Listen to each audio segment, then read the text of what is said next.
Late February, speaking at the United Nations General Assembly Hall, you urged the international community to use any means necessary to restore diplomacy to Myanmar.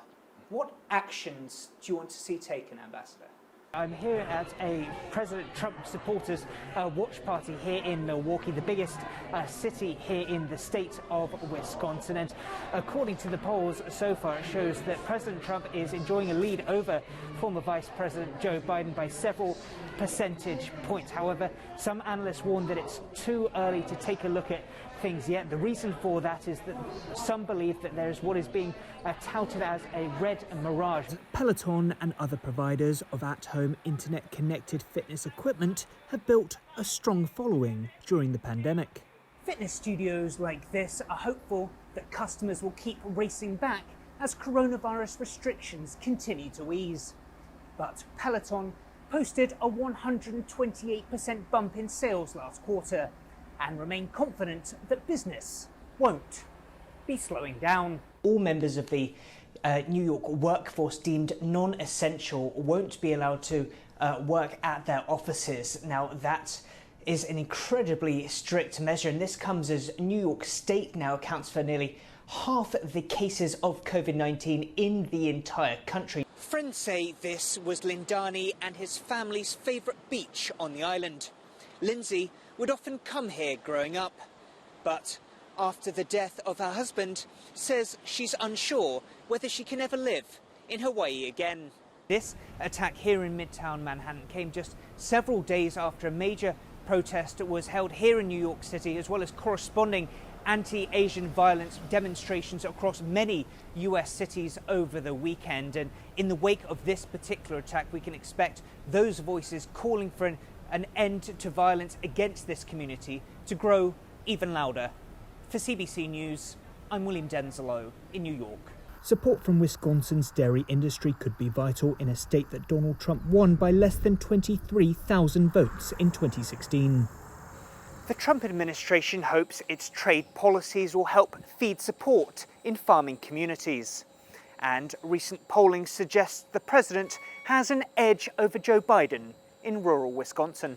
Critics say the vaccine rollout hasn't been equitable.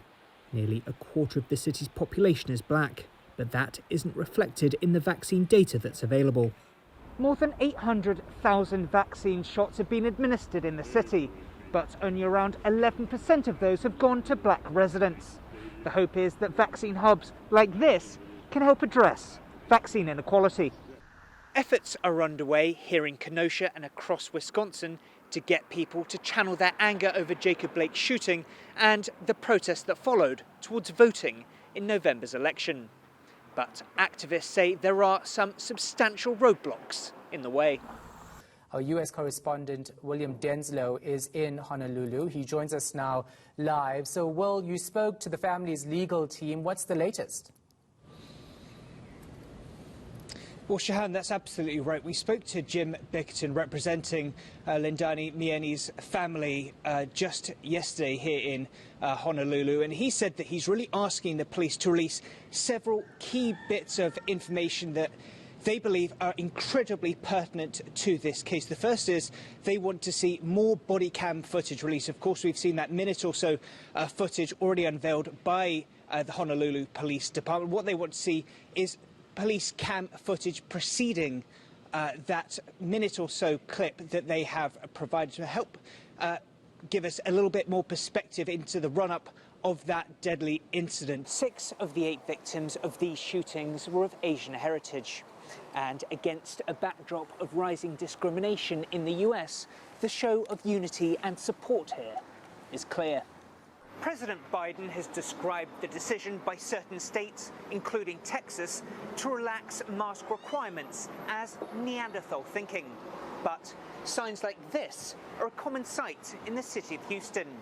Many businesses are still instructing customers to mask up.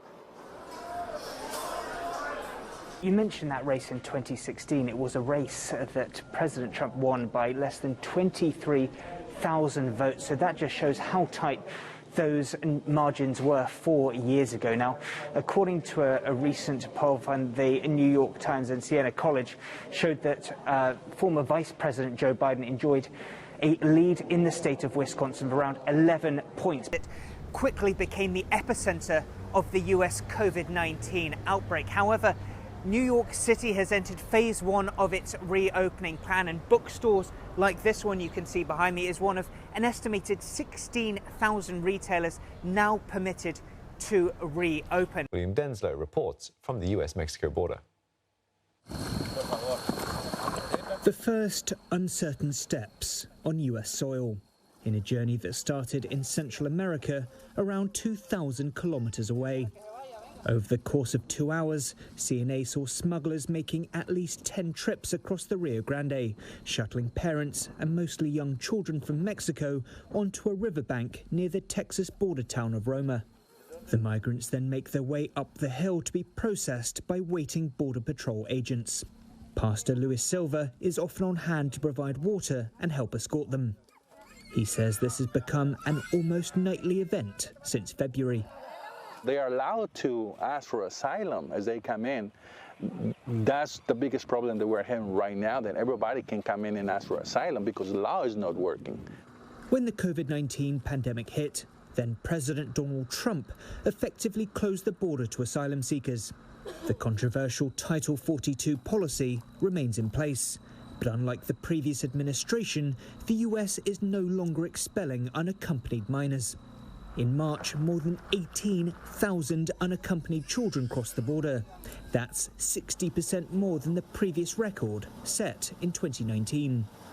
The result, this processing facility in Donna, Texas, exceeded capacity by more than 1,500% last month. 100 kilometers away in Roma, the mayor says he's concerned by the conditions migrants are facing and wants to avoid similar centers being built here. All this type of illegal immigration has been part of living in a border community always. We've always had these issues, but I do feel that at this time there's been more of a surge, and I think it's directly related to what the White House, the policies outlined by the White House. The Biden administration has pledged to create a fair and humane immigration system, but warns it could take months to begin implementing. President Biden has pledged not to build another foot of his predecessor's border wall. But Texas's Republican Governor Greg Abbott says Biden's policies have created a crisis here on the border. In March, the governor launched Operation Lone Star in a bid to crack down on the smuggling of drugs and people into the state. Eduardo Canales is the director of the South Texas Human Rights Center, an organization dedicated to reducing migrant deaths through initiatives like the distribution of water stations. He says further militarization of the border will be ineffective. Regularize people. Give them the labor mobility that is needed, and you will see that their own communities will develop. Their own, because they'll have the mobility of coming and going. Right now they don't. They're captured and at their mercy of organized crime, and then at the mercy of policing in this country. President Biden has tasked his VP Kamala Harris to work with nations in Central America to stem the flow of migrants traveling north towards the US. The number of migrant children in Mexico has increased 9-fold since the start of the year. And analysts say tackling immigration means more than just addressing the situation on the border. The entire chain has to be looked at, and I think the Biden administration is pointing towards that. I think that's Kamala Harris's job, and I think they're probably thinking through all these different aspects of it. So there's a lot of work to be done in the future, but I think so far it's pointing in the right direction. But any meaningful immigration reform package will need to pass through Congress. With so many political currents to navigate, it's unlikely to be smooth sailing. William Denselow, CNA, Texas, on the US-Mexico border.